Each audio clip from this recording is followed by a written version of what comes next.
Hey guys, welcome back to Chaotic Compass Podcast, where the theme is, of course, chaos. I missed you guys last week. I was traveling, going to get into that later as far as what was up. But today is extra chaotic because your girl is getting ready to turn 40 on Tuesday, like the big 4-0. What the hell? Which is hilarious because I feel too young to be in charge of 4 kids, 2 businesses, and a husband that forgets important details until the worst possible moment. I decided to make a list of 40 things that I have learned by the time I have turned 40. And then I realized I've lived like 8 lifetimes worth of life lessons already. So we're splitting this into 2 episodes because my mouth can't move that fast and your brain doesn't deserve to be assaulted with all of this self-awareness at once. Okay, so I'm going to give you guys a little bit of a break. Today is the messy half. The why didn't anyone tell me adulthood was like this half. The part where you look back and go, oh, that's why I've been so tired. So grab your drink and let's go. Welcome to the Chaotic Compass Podcast, the show where motherhood is wild, midlife is weird, and the drinks are never far away. Hey, I'm Stephanie, your host, chaos coordinator, and fellow human, just trying to kind of keep it together-ish. But this podcast is your space for unfiltered real talk, a little humor, and a lot of honesty, and maybe a little meltdown or two. So grab your drink, take a breath, and let's navigate this mess together. Okay, yeah, so last week I missed a whole week because we were traveling. I went to Austin, Texas to celebrate my birthday. I actually got on a plane, and my plan... Don't we all love plans and how they never go to plan? So I had the plan was I was going to record it in the airport, right? Because that just made the most sense. Well, delays after delays, and that kind of seemed a theme of what we were going with for the airport and the flights. We literally sat on the tarmac for like 2.5 hours, and there's no way that I can record sitting next to, random ass people. So any hoops. So that got ruined. And so here I am. I'm back. We are here. We're doing this. So before I get into the 40 things I've learned before I turned 40, okay, I have to give you a little bit of a taste, and you guys have to check this out because this cider has been a favorite of mine for a while. Ryan's uncle introduced it to us. Without further, if I could, okay. This is why a drink is needed. Without further ado, so Austin East Ciders, I didn't get to go to apparently they don't have a tap room anymore. I don't know. It was, a lot of my plans down in Austin kind of got shot to shit, but it's fine. I try my best. So Austin East Ciders, watermelon. It's one of their Imperial series. It's been a day. We're going to get there. So the watermelon, I don't know what it is, but apparently dry ciders are a thing in Texas. And their number one, Austin East Ciders, like their number one thing is a pretty dry cider. That's not my thing. Like, that's like not my jam. Okay. That's got like that champagne yeast, weird, like whatever on the end, but okay, but this does not have this is going to be on the sweeter side of things. So here we go. Let's get in the mic. Oh, maybe. There we go. Yes. All right. I've already tried it, so it's good. That's so yummy.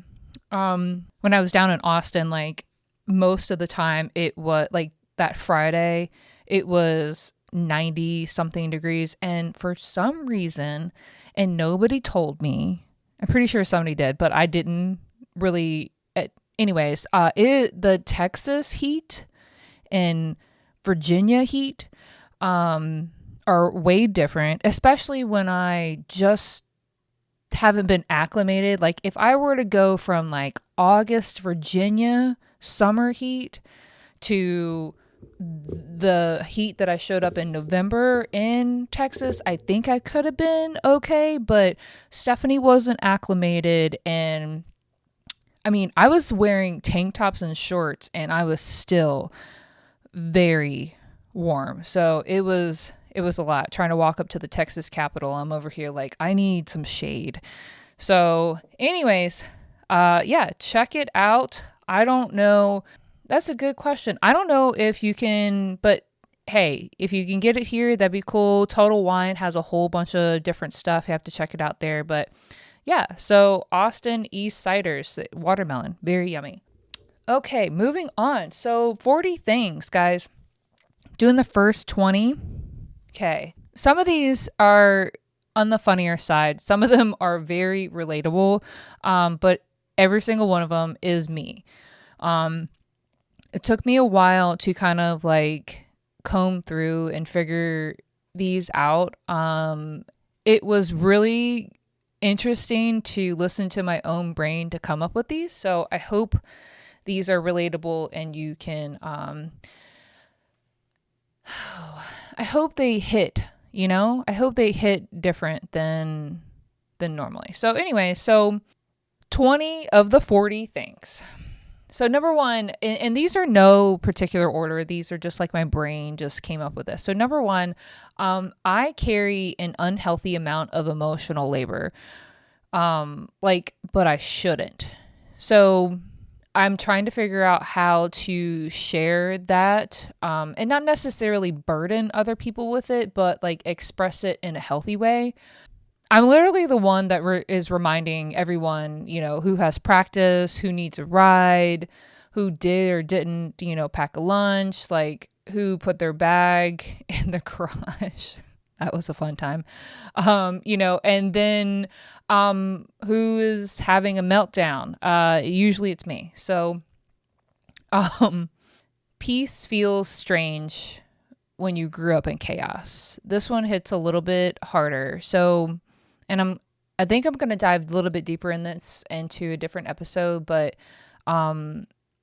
if my phone isn't like blowing up or my email isn't blowing up like at work, or if we're not constantly having to do something, I'm convinced that there's a problem, and trying to feel okay when it's quiet and calm is something that I'm trying to get used to. Just because I've learned these things doesn't mean that I have gotten used to these things. Number 3, marriage requires communication. And this doesn't necessarily mean marriage. Relationships, okay? Let's just be real. Relationships require communication, and not psychic abilities. I cannot guess what my husband meant by "we need to talk later."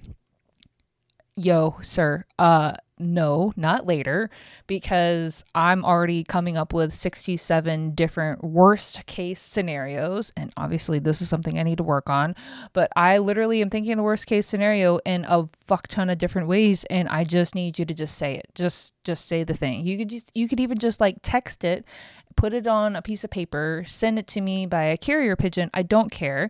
I just need to know. And then we can actually talk about it later. I just need to know what the actual problem of the discussion is. So number 4, wanting emotional support is not asking too much. Okay, so this is something that's big for me, and finding a safe place for me and my emotions. Like, I don't want a huge grand gesture. I don't need that. I just need you to acknowledge where I'm at mentally and emotionally, and the mental load that I'm carrying before I spiral out of control and I'm in the fetal position is not pretty. So I just need for somebody to be like, yo, I see you. I acknowledge you. Your feelings are valid. Like, that's it. 9 times out of 10, I'm going to ChatGPT, because that's the first thing chat does, is acknowledge that I'm not crazy. probably am on some level, but hey, chat said I'm not crazy, so it's fine. Number 5, rest is not optional anymore. Yeah, I used to in my 20s go hard, and up until almost, I've done some nights in my 30s, but in my 20s it would literally be, I would go hard up until closing time at a bar, and then drive an hour home, crawl into bed, have my alarm go off at like 5:30, and then shower, and then drive an hour to work. So it wasn't pretty, it wasn't healthy, but I know now that rest is very much not an optional point. I actually, I love naps. If I miss nap time with the kids, what the fuck? I would hardcore take a nap whenever my kids would take a nap. I would try to snuggle them, but anyways. So, but now when I take a nap, what is the fuck with this? Like, so I'll take a nap now and I wake up and I feel like I'm coming out of like a 10-year coma. Like, what day is it? Did I miss the bus, and I'm almost 40, and it's like you haven't been in school in forever. Like, I don't know. What the fuck is that? So anyways, moving on to number 6. You can love your partner deeply and still want to throat punch them by 9 a.m. Bro, not even 9 a.m. Some days it's literally by 6:30. I'm over here ready to just duke it out, right? And sometimes he's just breathing wrong. Can anybody relate? I don't know. Usually I'm about to start my period. Any hoops. Number 7. Motherhood is basically, I cannot do this, followed by you absolutely are doing it. When my kid comes to me and it's like 8 o'clock on a Thursday and it was like, hey, I need X, Y, and Z supplies for a project that's due tomorrow, and I've had a hell of a week, and I just want to sit here and watch fucking Jeopardy. So yeah, but then I'm in the car and we're pulling up to Walgreens and you're getting poster board and glitter. So it's fun. Anyways, number 8. I am not the family IT department, but somehow I'm not the IT department. Okay. Hey, my phone isn't doing, hey, you know what? The phone isn't broken. You are, sir. Figure it out. Google it. Phone a friend. Call Verizon. I do not care. It is not okay. I got aggressive with that one. Okay. I need to calm down. Grab your drink. Let's take a drink. Let's take a sippy. Mm-hmm. I am not my family's IT department. I think that's more of a boundary than a realization, but it's fine. I'm trying my best. Number 9, saying no gives me anxiety, but saying yes when I don't want to gives me so much rage. Like, it's this societal norm of I have to be this person, and so I say yes to accommodate other people or whatever, right? And then I instantly just have this massive rage. Like, I'm agreeing to bake something for the school thing that my kid has to do, right? And then I remember it, like, I don't fucking bake. Right. So I try my best. Anyways, usually just say, hey Ryan, because fuck baking. Respectfully, of course. Number 10. Hey guys, we're at number 10. We're halfway through. If every conversation drains me, that is my clue to walk away.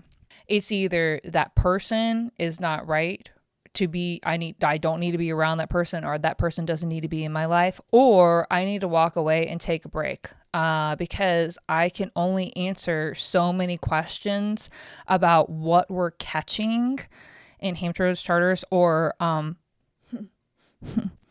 like specifically what we had caught that morning when the morning boat just left 30 minutes ago, and it's like, guy, I know you're coming out this afternoon and you're super excited, but even if I did have an accurate fishing report from that morning trip, it doesn't necessarily mean that you're going to catch it in the afternoon, guy. That's why it's called fishing and not catching. Okay, moving on. Number 11. Sometimes I'm not mad, I'm just overstimulated. This one took me a while. I think I'm just coming to that realization within the last year. I'm not mad at you. I am just so overstimulated that I cannot formulate words, and it just comes across as redness on my face. And all I hear is kids yelling and someone asking me where the scissors are. And then Ryan opening some chips, like the bag did something to him, I just got to step away. I just got to take a moment. It's okay to take moments.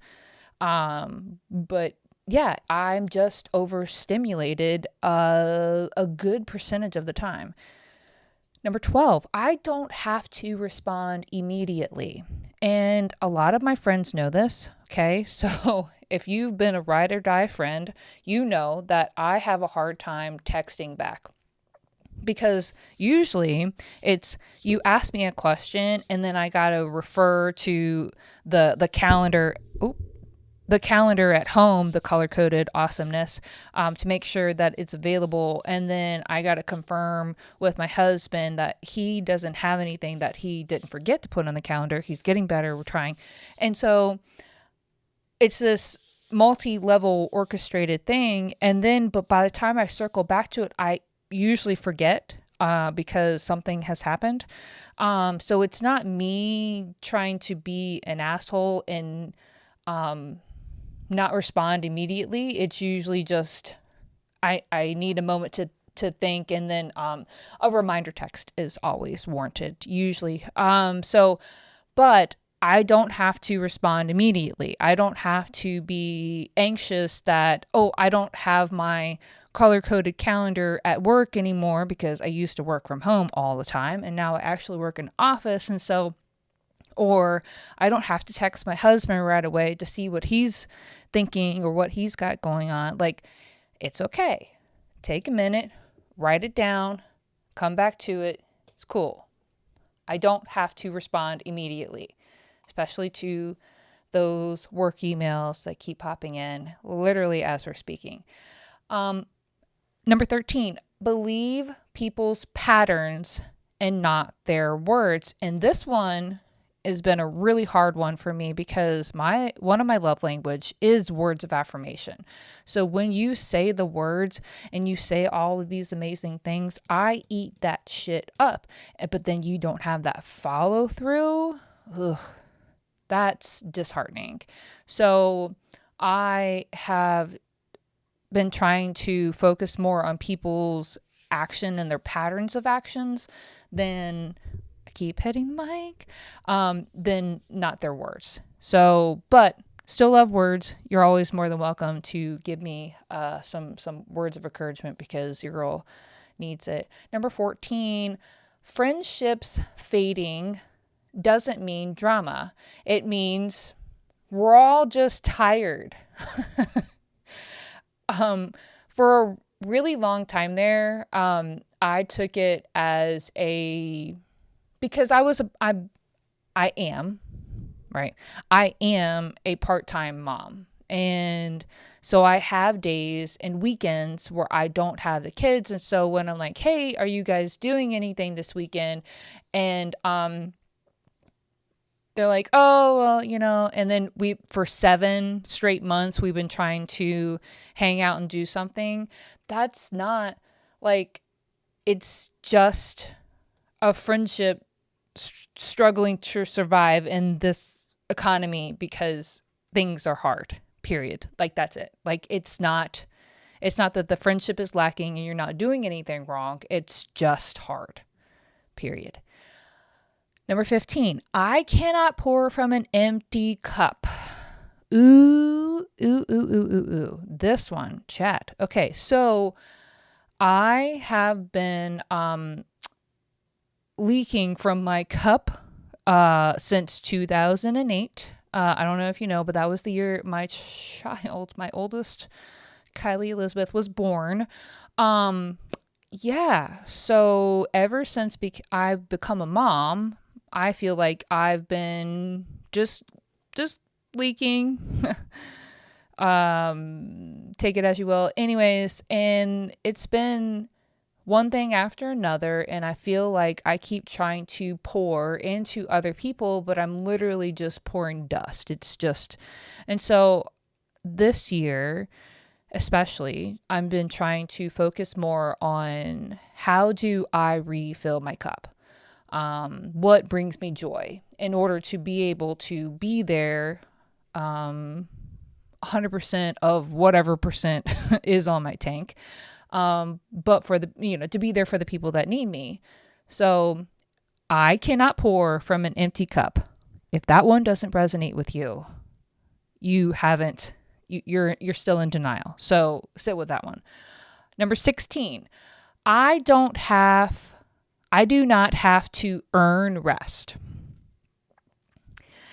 I don't know if this is hustle culture or if this was something that I learned as a child or a combination of both. But I have always felt like I have to do all of my chores prior to being able to chill.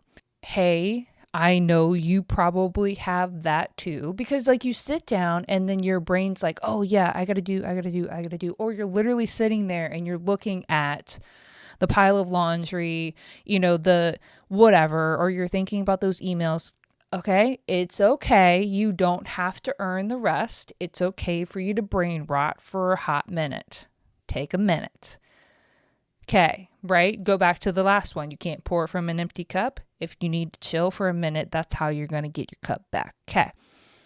Number 17, anxiety and intuition are not the same. Okay, so, when we were young and dumb and we literally didn't have a gut to trust. Right? So now we have a gut, but it's, is it intuition? Is it the massive anxiety? Is it IBS? We don't know. We're trying to figure it out. But I know now that it is not the same. So for example, anxiety is everyone is mad at you, right? And then my intuition is like, hey, nah, you should just probably eat something because you a little hangry. So it's a balance. Should probably dive more into the specifics between the two differences there, but that's for another episode. But number 18, if they wanted to, they would. And also, if they wanted to, they would communicate it. Again, your girl is hella on the words. So this is something that I have learned. Please tell me things before you absolutely need them. If we could use the beautiful calendar of colors to our advantages, and then they still don't. So it's fine. We're working through the growing pains of, hey, we all have some place to be. And so, hey, if you didn't put it on the calendar, so unfortunately your thing is now, we will try to accommodate you, but your thing is now not a priority because everybody else put their thing on the calendar. To be honest, nobody's utilizing the calendar. So we're working. It's fine. We're working? No, I'm working. It's fine. My kids, number 19. My kids are watching how I treat myself. Okay, so this one, I think my therapist, I know this had to been like 10 years ago. My therapist had told me like, hey, even though your kids are young and now they're 17 and 13, I had to think about it for a second. All right, so your kids are going to watch and emulate and mirror what you do. And so because I was not mentally good and I was doing a whole lot of things. And so my problem was that I wasn't treating myself and my body and my mind well. I'm still learning that, but I'm trying to harbor space to make sure that, hey, you're having a tough day. It's okay. Take some time. I'm trying to make sure that they do that. How many days I've done that actually. But hey, this year I've actually taken 6 sick days. And so, which has been in the history of Stephanie, never. So, okay. So we made it to the end. So number 20. Okay. Number 20. Overwhelmed is not my personality. It is just my current season. And I'm going to keep saying that over and over and over again until my whole body believes it. But it is something that I've come to realization, because it's like, yes, we are in this period of time where all 4 kids are going into their tiny little selves distance, tiny little selves in their different directions.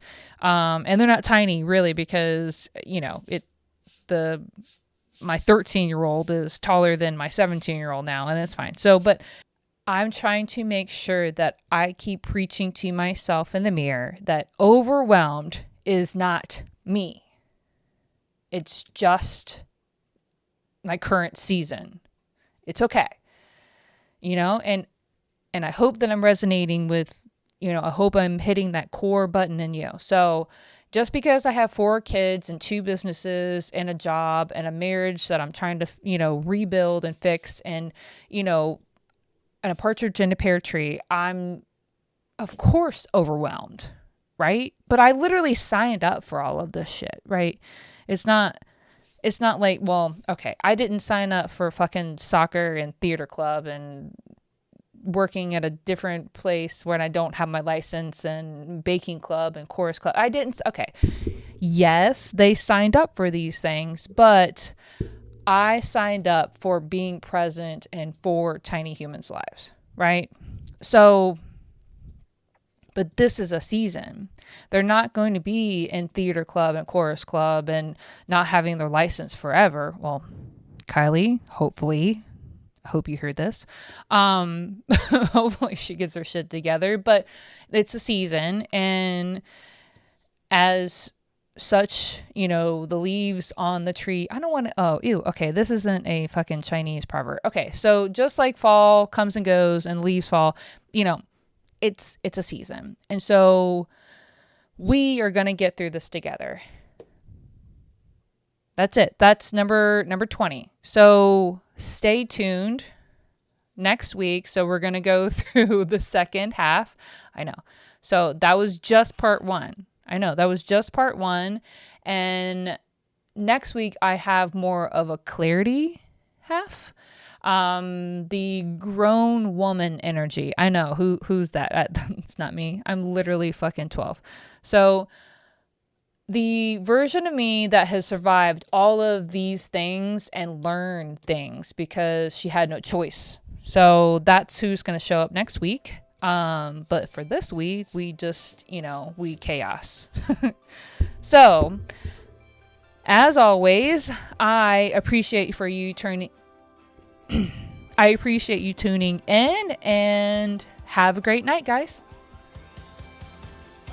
All right, that'll do it for this week's episode of Chaotic Compass Podcast. I appreciate you tuning in and being a part of my chaotic life. If this episode hit a nerve or just made you feel a little less alone, go ahead and tell a friend, or maybe even leave a review. Till next time, stay real, stay chaotic, and of course, keep a drink close. This is Steph with an F, signing off.